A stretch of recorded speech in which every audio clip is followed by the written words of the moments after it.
नमस्कार, मैं हरियाणा में हूँ, जिला जींद, तहसील नरवाना। और पीछे जो आप खेत देख रहे हैं इस गांव में, ये सब धान के खेत हैं। यहाँ जीरी बोलते हैं। वो फसल जो कि सरकार की एमएसपी पर निर्भर है और जिसके बारे में किसानों के मन में चिंता है कि अगर सरकारी खरीद का सिस्टम टूट गया, अगर एमएसपी जो आज आधी अधूरी मिलती है ये भी ना मिली, तो आगे क्या होगा। हम अपनी यात्रा यहाँ से शुरू करेंगे और आज दिन भर, अगले कई घंटे तक मैं आपको हरियाणा में, पंजाब में, अलग अलग जगह से दिखाऊंगा कि किसानों का प्रोटेस्ट कैसे चल रहा है। उनके बीच जाएंगे, उनसे जुड़ेंगे। आप भी जुड़ सकते हैं, सोशल मीडिया के जरिए जुड़ सकते हैं।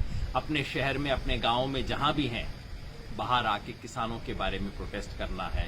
ये जो 3 कानून ला रही है सरकार, जो किसान राज को खत्म करके कंपनी राज लाने की शुरुआत कर रही है, उसके खिलाफ आप भी खड़े हो सकते हैं। और कुछ नहीं तो सोशल मीडिया पे एंटी फार्मर बिल्स के हैशटैग से आप प्रोटेस्ट कीजिए, अपनी बात को जुड़िए। शाम तक जुड़े रहेंगे, बीच बीच में खबर आएगी, आप देखते रहिएगा। शुक्रिया। इसमें 200 संगठन है, ऑल इंडिया किसान संघर्ष कोऑर्डिनेशन कमेटी, जिसमें हम सब लोग जुड़े हुए हैं। हमारी किसान संघर्ष समिति भी जुड़ी हुई है। वो कहते हैं आप एक बार किसानों से बात तो कर लो, बात नहीं। 2 हफ्ता पहले मैं नरेंद्र सिंह तोमर जी से मिला, देश के कृषि मंत्री से। मैंने कहा तोमर साहब, मेरे को आप एक किसान संगठन का नाम बता दो जिससे आपने राय मशवरा किया हो ये अध्यादेश लाने से पहले। एक नहीं है। हमारी तो छोड़ दो, हम तो सड़क पे विरोध करने वाले लोग हैं। इन्होंने अपने किसान संगठनों से राय बात नहीं की, आरएसएस वालों से राय बात नहीं की, अकालियों से राय बात नहीं की। क्यों? क्योंकि किसान संगठन से अगर बात करते तो किसान कहते ना जी ये गिफ्ट नहीं है, ये तो आप मेरे को जहर दे रहे हो, मेरे को नहीं चाहिए। तो चोरी छुपे कोरोना वायरस के बहाने, लॉकडाउन के बहाने, भगत सिंह का जमाना हो, पंजाब ने इस देश को हमेशा एक रास्ता दिखाया है, एक रोशनी दिखाई है, एक जज्बा दिया है। और आज भी सरकार के इन 3 किसान विरोधी कानूनों को, जमींदार के खिलाफ, किसान के खिलाफ, मजदूर के खिलाफ, जो 3 किसान बनाए, कानून बनाए हैं, काले कानून, उन काले कानून से लड़ने के लिए इस देश में सबसे पहले किसी ने हिम्मत की तो पंजाब के किसान ने की है। मैं आपको शुक्रिया करने के लिए आया हूं। इस शुक्रिया के बतौर मेरे को कई लोगों ने कहा है, कर्नाटका का एक संघ है, दीपक भाई, कर्नाटक के जो किसान है, साउथ इंडिया में बेंगलोर जहां पे है, वहां के किसान है, उनका संगठन है कर्नाटका राज्य रैयत संघ। रैयत वहां पे बोलते हैं किसान को। आप तो गए थे अंग्रेज सिंह जी मेरे साथ।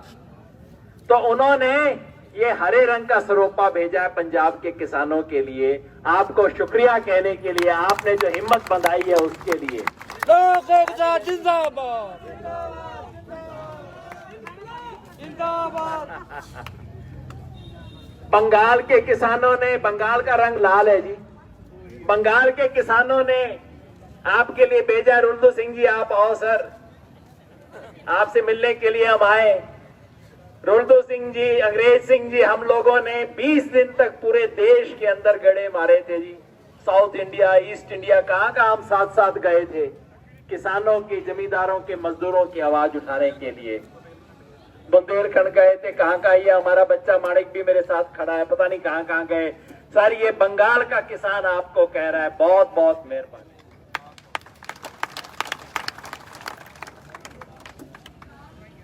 2-4 दिन पहले इन्होंने अफवाह फैला दी थी, आपने टीवी पे कहीं देखी होगी, अखबार में देखी होगी, कि नहीं जी जो महाराष्ट्र का किसान है वो तो इन कानूनों के हक में है। ऐसी अफवाह फैलाई थी।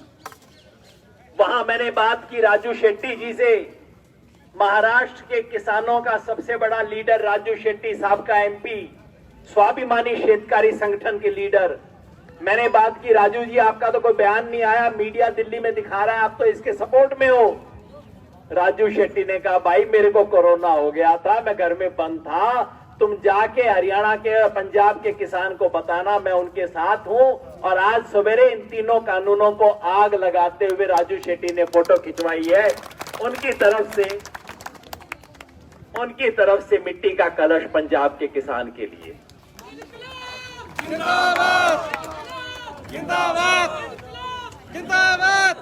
और ये हम हरियाणा के किसान, हमारे पास सिर्फ बाजरे की सिट्टी है जी आपके लिए। बहुत महंगा मिलता है महंगा हो गया, बाजरे का रेट महंगा हो गया आजकल।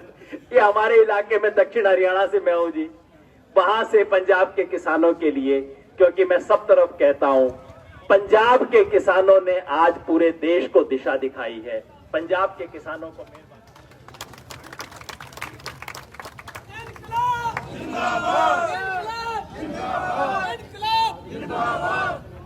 मैं जब दिल्ली से चला, लोगों ने कहा जी ये देश में महामारी है, कोरोना हो गया है और ये किसान सारे इकट्ठे होके क्यों खड़े हुए हैं। मैंने कहा भाई कमला नहीं हो गया किसान, हमारे कहते हैं बावड़ा, कि बावड़ा ना हुआ है किसान। आज किसान समझता है कि महामारी से ज्यादा बड़ी महामारी ये 3 काले कानून है जो ये सरकार लेके आ रही है।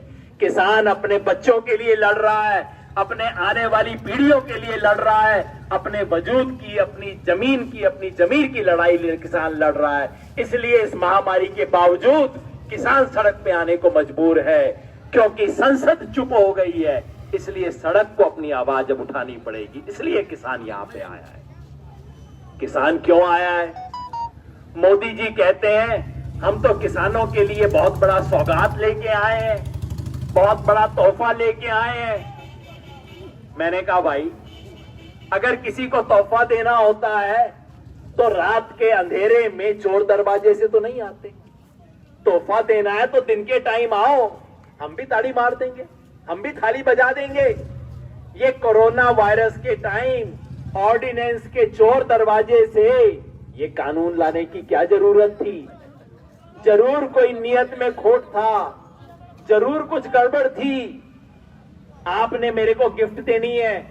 आप ये बताओ मोदी जी, पिछले 50 साल में इस देश के एक भी किसान आंदोलन ने, किसानों की एक भी जत्थेबंदी ने कभी इन कानूनों की मांग की? कभी नहीं। किसान कहता है मेरे को दाम नहीं चाहिए, दाम दो। किसान कहता है मेरे को फसल में जो नुकसान हुआ उसका हर्जाना दो। किसान कहता है मेरे को डीजल और पेट्रोल का इनका ठीक दाम दे दो।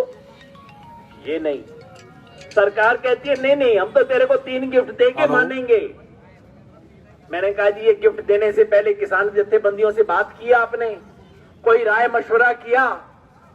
देश की एक भी किसान जत्थेबंदी के साथ इन्होंने बात नहीं की।